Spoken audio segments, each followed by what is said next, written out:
Caution is advised. Hey everyone, welcome back to Board Games Unlocked, and today I'm doing a no run through review of Way of the Panda, which is a game that came out earlier this year by Simon. And okay, so the thing about this game is, one, the theme was pretty different. Like, it was like, all right, why pandas? There was really no reason for that, but okay, I'll buy it. It's pretty unique. And it's okay. Like, so there are things that I really like about it, and then things that I don't like about it. So, as per usual with a discussion or my reviews, let's talk about things I don't like. So, ultimately, the way the game works is you have three champions. You have a noble or a monk, a warrior, and I always forget the third one. It's like a guardian, something like that.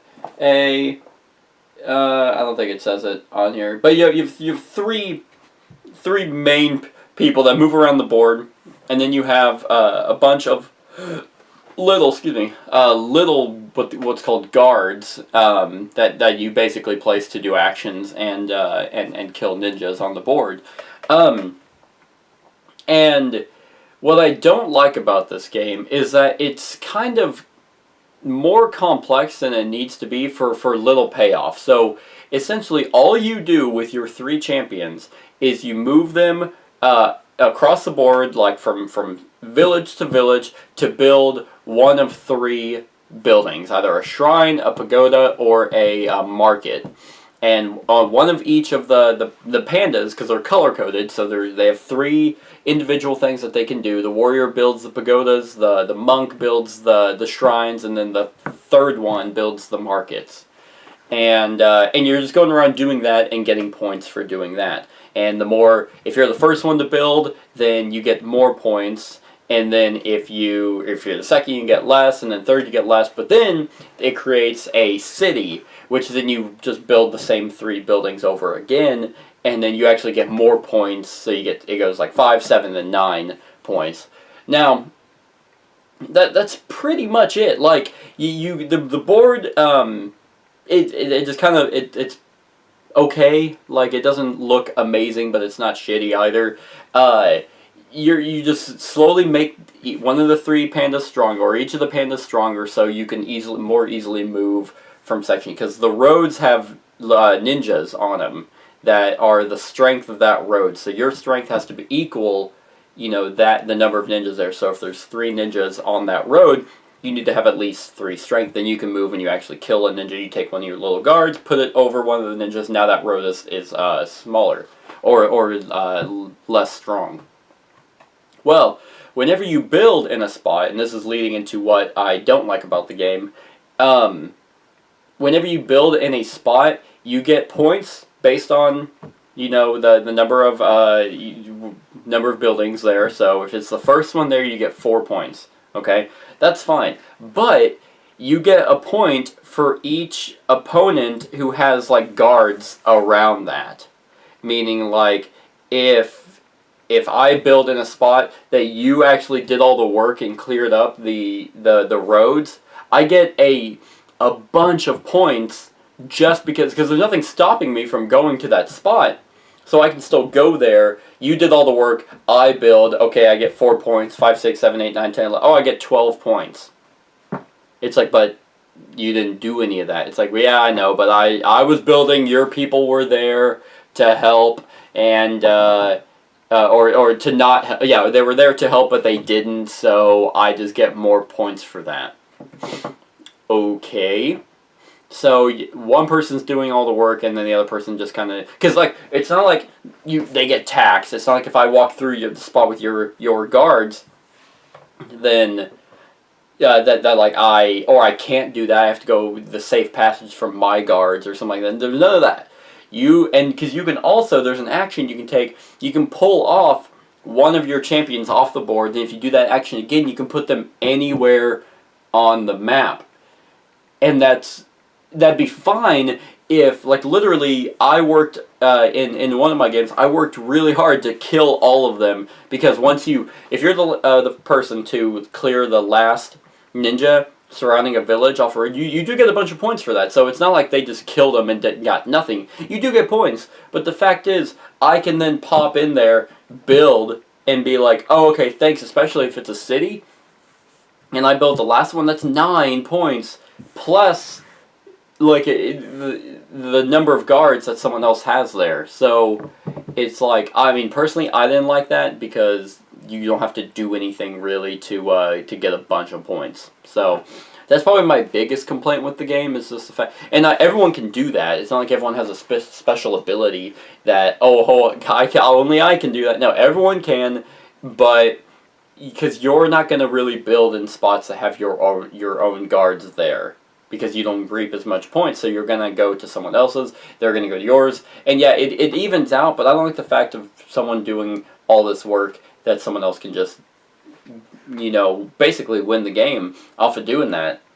And I did win the game off of doing that. So that's my biggest complaint with the game. My other complaint is, I mean, it's kind of boring. It's not a terrible game by any means, and because what I don't like and what I do like kind of negate each other. So it's not like what I like is way more than what I don't like. It's just kind of like eh. But yeah, so you have like I said, your actions typically are just move and build.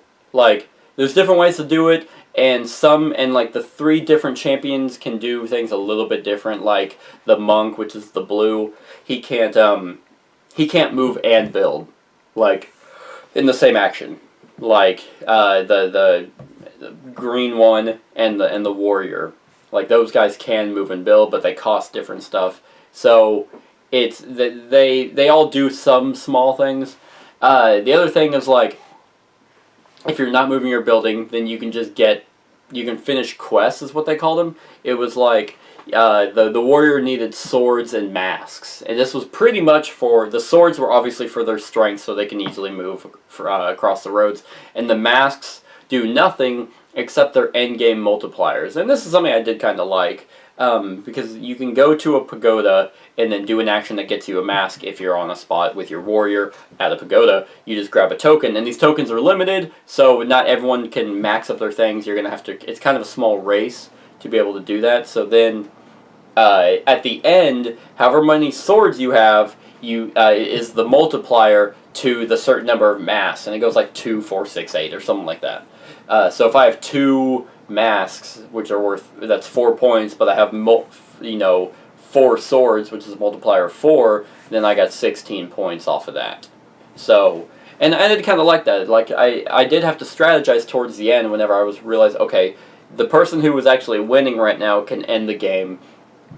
What do I need to do to try and, because I could see he had nothing for endgame scoring, so I'm like, okay, I can get a bunch of masks and do all this kind of stuff.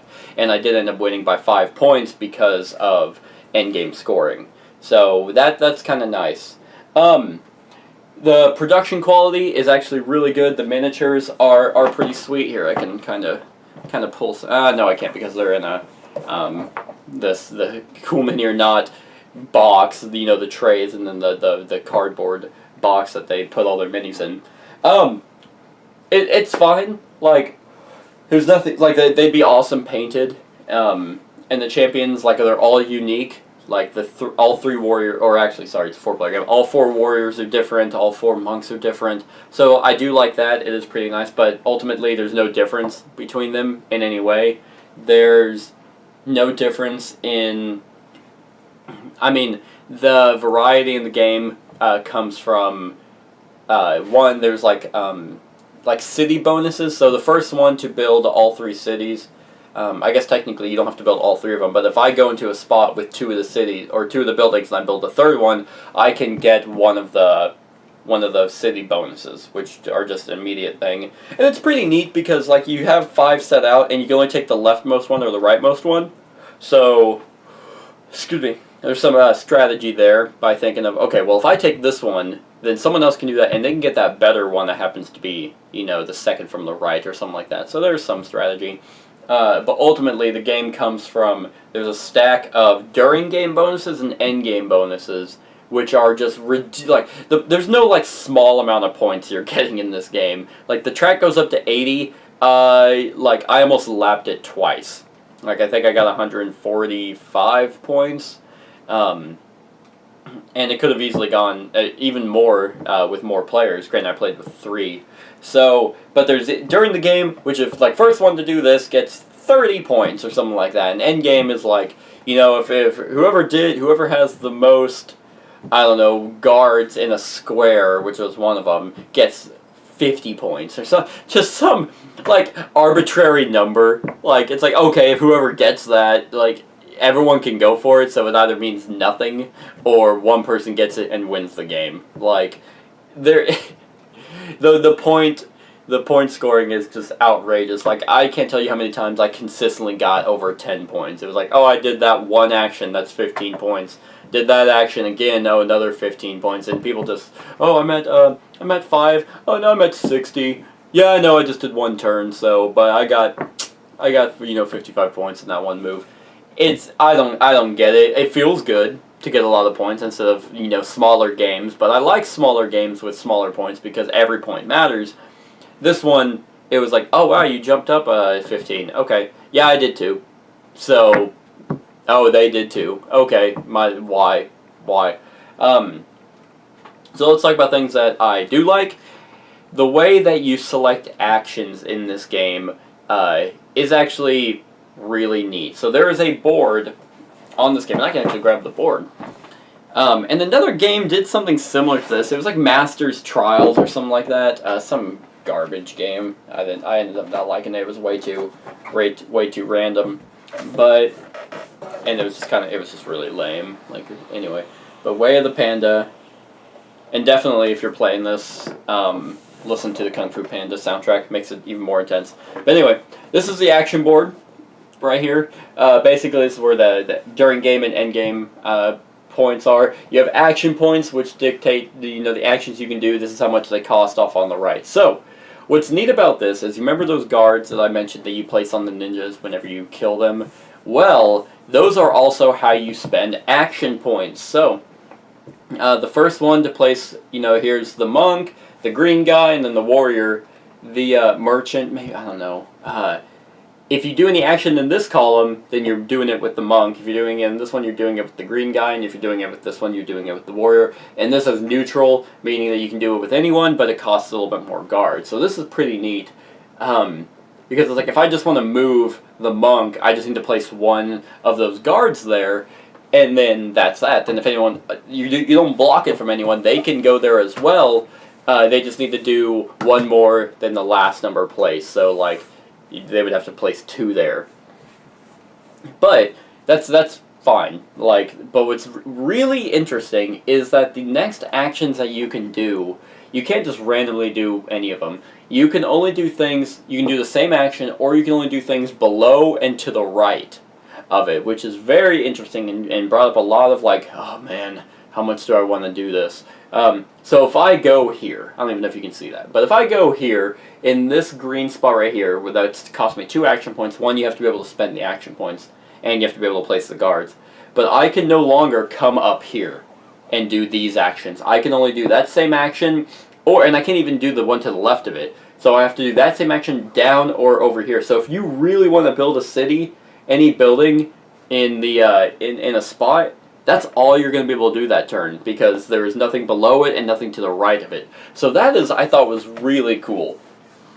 Because it definitely differentiated itself from other action selection games where it's okay, this is what I want to do, because you won't be able to move well, I guess you could move all of your people, but you'd have to start with monk, then the green guy, then the warrior, but then you wouldn't be able to go back and do it. So if you want to do a lot of stuff with your monk, that's pretty much all you're going to be able to do. You won't be able to build something with the monk and then go back up and build with the green guy or the samurai or the warrior. So I thought that was really interesting. Now, what else is really cool is how many action points you get So however many actions you do, however many guards you retrieve by the time everyone passes, is how many action points you get.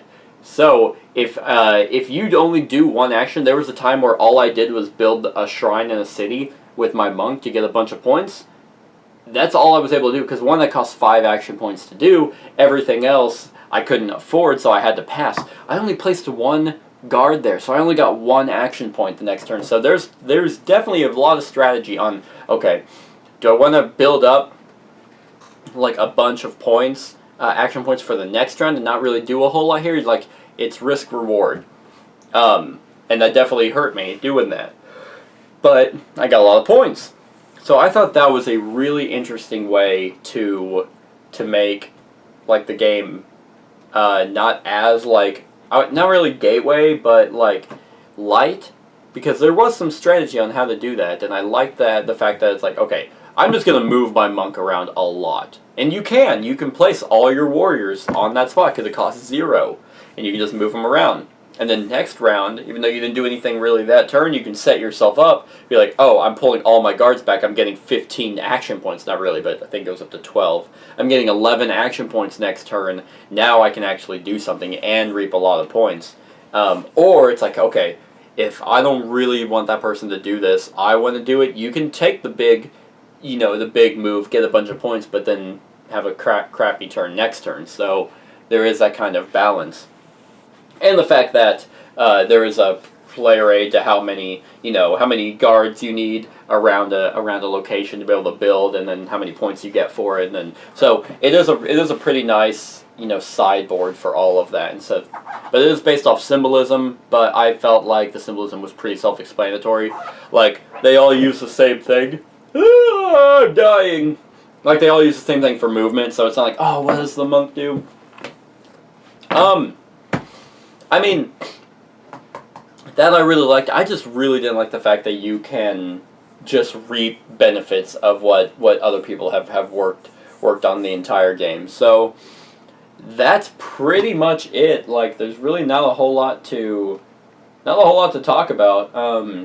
So if I was to give this game on a scale of 1 to 10, I'd give it a 5. Yeah, I feel comfortable with a 5 out of 10. In all reality, I feel like this would work way better as a 2-player game, because you kind of have more of the board to be able to do your own thing, but even then, it kind of feels solitaire. A complaint that I did have, and multiple people that we played this with had, was I could walk away from the board for 30 minutes, come back, and not care what anyone else did. Which, in my opinion, is a negative, because you want to be invested in what other players are doing. What they do could affect what your turn's doing.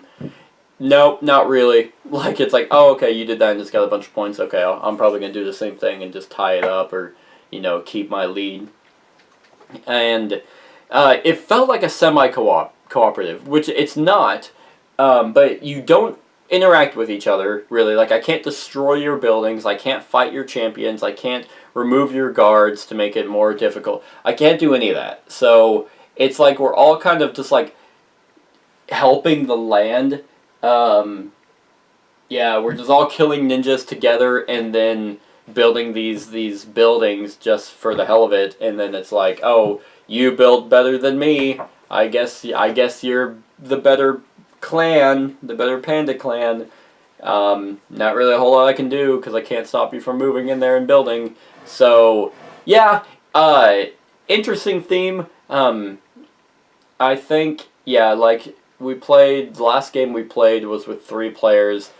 Dalen, he thought it was okay. He said he liked it. Kat absolutely hated it. Well, she didn't hate it, but she was extremely bored the entire time. She said it felt like if you mess up at the beginning, you're kind of screwed the rest of the game.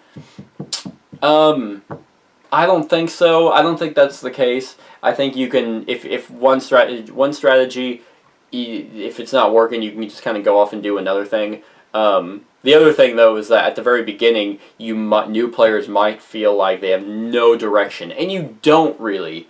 Like, you just kind of, because you're just like, well, where do I build? Doesn't matter, really. It kind of does, because there's these edge spaces that are, like, more difficult to actually clear off. But if you do, It's like if you build a building on there, you get a bonus for that. And there's only 3 in the corners. But it's like, I feel like in a 2-player game, you could be like, okay, you stay over there, I'll stay over here, we'll just do our own thing. But that's kind of lame. At least in a 4-player game, you're all interacting, all scoring a bunch of points. It's just like, it doesn't even matter really. And then it's just kind of like, alright, like, let's end it.